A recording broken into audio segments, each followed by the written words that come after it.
Тема сегодняшнего урока – Александр Трифонович Твардовский. Жизнь и творчество.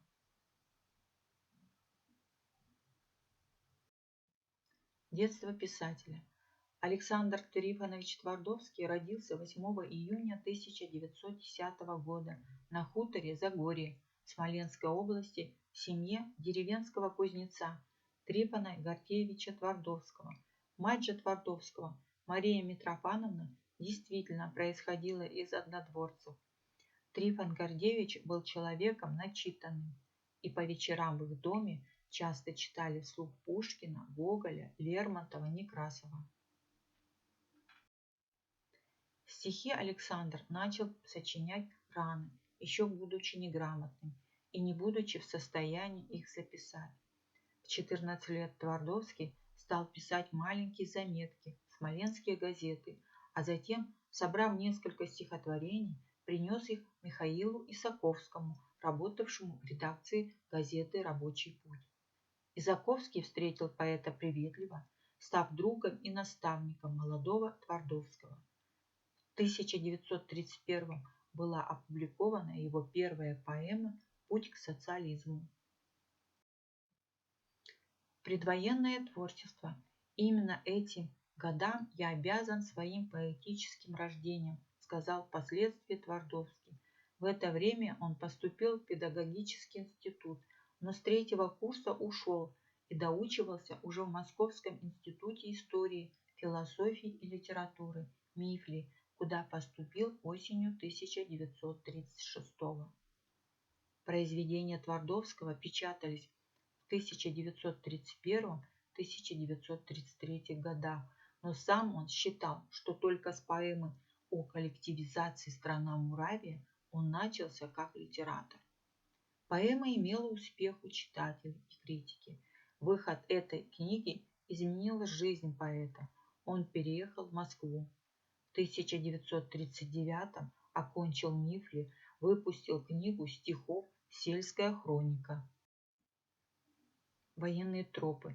То была печаль большая, как брели мы на восток, шли худые, шли босые, в неизвестные края. Что там, где она, Россия, по какой рубеж своя? 1939 год. Началась Советско-финская война, в которой Александр Твардовский принимал участие как военный корреспондент газеты «На страже Родины».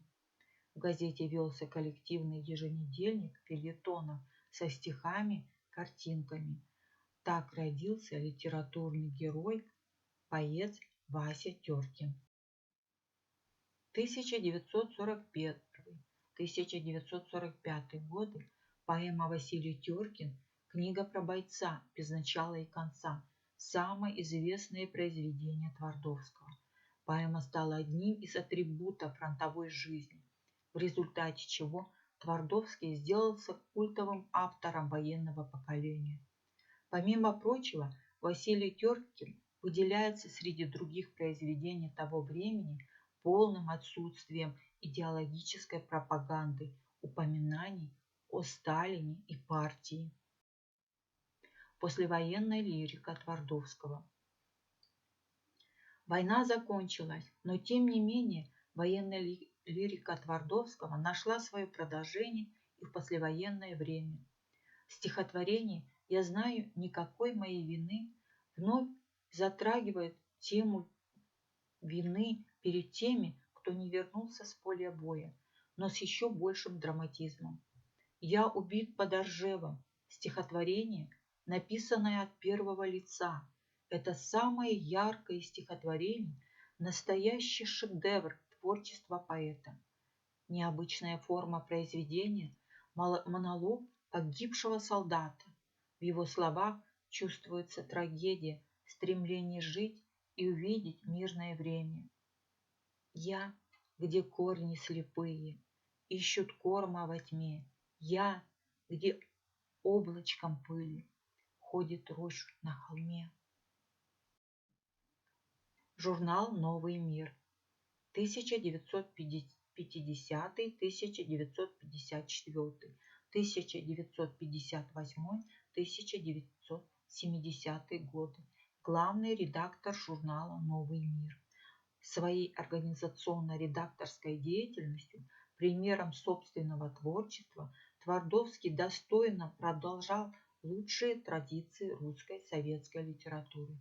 Его помощь и поддержка ощутимо сказались в творчестве многих писателей. 1971 год. Лауреат Государственной премии. В этот период начинается работа над поэмой «За далью даль», которая была закончена спустя 10 лет. В 1954 году его увольняют с поста главного редактора «Нового мира» за демократические тенденции, появившиеся в журнале сразу после смерти Сталина. Однако на этом связь с «Новым миром» не разрывается. В 1958 году Твардовский возвращается в «Новый мир» на ту же должность. В 1967-1969 годах идет работа над поэмой «По праву памяти», в которой поэт описывает ужасы коллективизации на примере в том числе собственного отца. При жизни автора произведение не будет издано, так же, как и поэма «Тюркин на том свете», написанная в 1963 году. Слишком сильно тот свет в изображении Твардовского напоминает советскую действительность. В 1970 году правительство снова лишает поэта должности в «Новом мире». Произведение о войне. В 1945 году была завершена работа над Тюркиным. Книга тут же издается и пользуется небывалой популярностью. В следующем году Твардовский получил государственную премию за Василия Тюркина. В этом же году написана поэма «Дом у дороги», тоже о войне, но с трагической точки зрения. Как писал Самуил Маршак, поэма могла родиться только в годы Великого народного бедствия, обнажившего жизнь до самого основания. За эту поэму в 1947 году Твардовский получает государственную премию.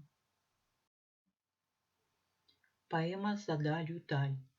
Крупнейшим послевоенным произведением советского поэта Александра Твардовского является поэма «За далью даль».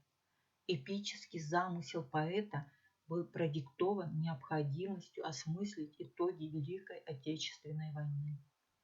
В поэме тема исторических судеб народа, Родины представляет в широком эпохальном освещении. Здесь изображаются не только современность, но и историческое прошлое. Поэма является исповедью современника, прошедшего вместе с народом путь испытаний и побед. Твардовский прожил жизнь согласно принятому им принципу, с тропы своей ни за что не ступая, не отступая, быть самим собой.